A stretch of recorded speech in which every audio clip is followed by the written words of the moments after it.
Good day, this is Dimitri Lascaris coming to you from South Lebanon on August 21st, 2024. Right now I'm seated on the northern bank of the Litani River, approximately 20 kilometers from the border of Lebanon and occupied Palestine. I just came from the town or the city of Saida on the coast of Lebanon with my guide Hadi. We stopped in Saida on our way to South Lebanon because today a Palestinian who is claimed by Israel to have been involved in the transfer of weapons into the West Bank to resistance fighters there was assassinated by a drone strike near the largest refugee camp outside of occupied Palestine. I'm about to show you some footage from that strike, and you'll hear from my guide Hadi, who will explain in greater detail what happened there today. This river, the Litani River, is extremely important in the conflict, the decades-long conflict between Islamic resistance forces in South Lebanon and Israel. After the 2006 war, or to bring an end to the 2006 war, the UN Security Council adopted Resolution 1701, which required the armed groups operating between the border of northern occupied Palestine and Lebanon to withdraw north of the Litani River. They have not done so. I think it's fair to say that their position is that Israel has violated that resolution. That was some kind of a strike. I don't know exactly what it was. Perhaps an airstrike, a drone strike. It's interesting to see that the people here are a little bit excited by that strike, but and there's another one. Interestingly, the like sugar? Yes, I'll take a little bit of sugar in my tea, thank you. The people here are relaxing in the summer heat. They're not panicking, as far as I can see. Apparently they're accustomed to this. Many children are playing in the water. This is a time-honored custom down here.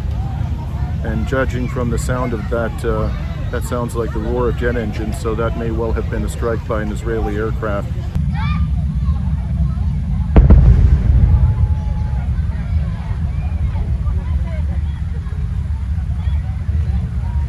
In any case, we hope to move on from here and to spend the night closer to the border of northern occupied Palestine in an area overlooking an Israeli military base.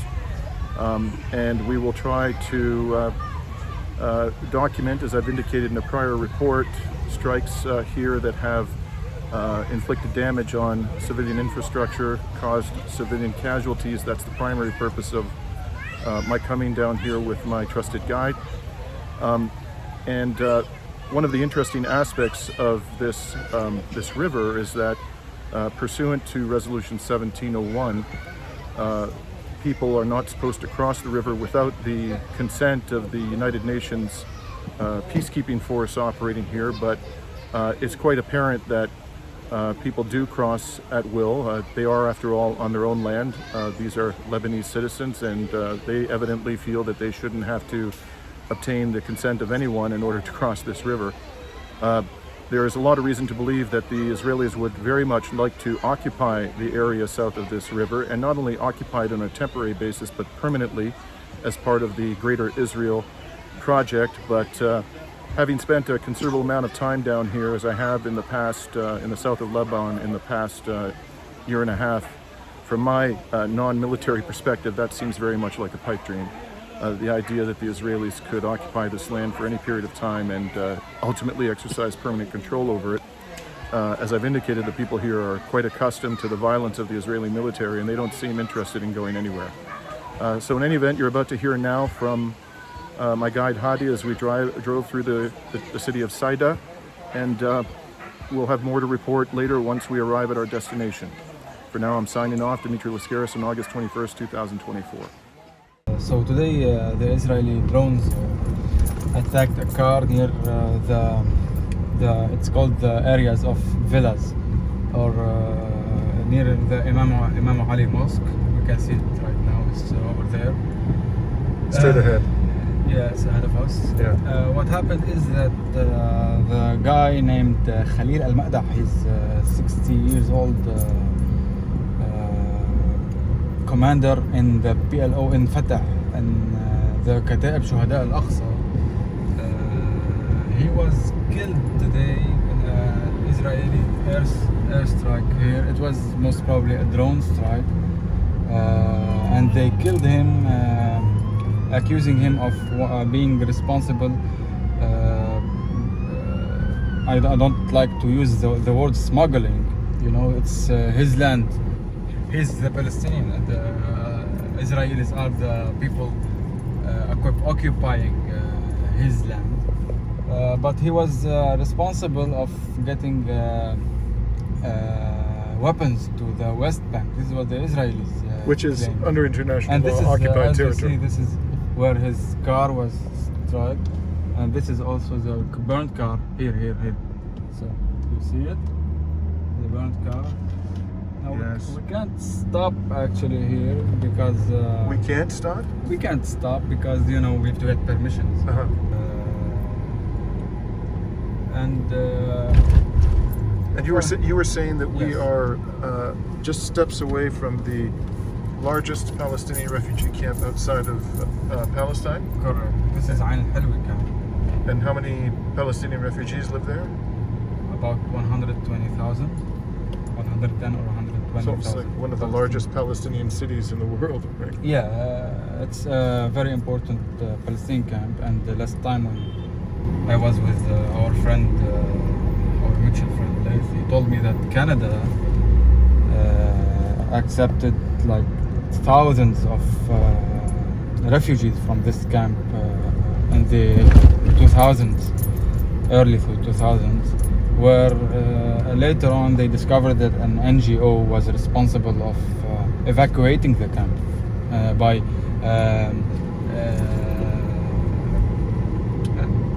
telling the Palestinians that they can go to Canada and live there and leave this camp. And they were giving them visas and work visas and migration papers and everything, helping them. And were they actually allowed to go to Canada? Yeah, according to what I heard, like maybe 10 to 20,000 Palestinians right now live there. They belong to these camps, Right. to Ain Halwi and other camps. Right. So now we're heading inland. Saida is on the coast. That's where we are now. This is what, the fourth, fifth largest city in Lebanon, Saida? Yeah, I believe this fifth. And we're going to head into the southern area. We will be going south of the Litani River this Yeah, afternoon. of course. We're going to the border, to the Right. border area, next to some of the Israeli, positions that are located in front of Mays al-Jabal and Hula and Markaba. And we are going to be in the area that is overlooking these places. Of course, we can't go more than this because it's a very dangerous place. And still all the area near the borders is dangerous. But there, when we reach a certain point in front of the Israeli bases and positions, we are risking actually that they hit us with Yes. direct fire, Right. or with drones, and drones is always a risk. And that's why we're going to be conspicuously displaying Yeah, these signs. we are doing our duty, Yes. about telling them that we are press, and this is what we are doing, and this is what we should do now. But you indicated Our friends Farah Omar and Rabia Ma'mari were also wearing press signs when they got attacked directly by tank artillery. These were Al-Mayadeen journalists, Yeah, the right? Al-Mayadeen Right. journalists. And today They were indicated, martyred. I thought today, that they had now killed the Israelis had murdered another Palestinian journalist in Gaza. 170 journalists In Gaza alone. until now are in Gaza and are dead. until now are martyred, killed by the Israeli occupation regime. 170 journalists, and this is systematic killing of journalists. This is not by accident. You kill 170 journalists in different places. This means that the Israelis are working systematically to make the Palestinians unable to tell their narrative and tell their perspective of the war to the people and to the world. And also by this, they are trying to tell anyone who wants to become a journalist, you're gonna be killed. And Yes. You have to be.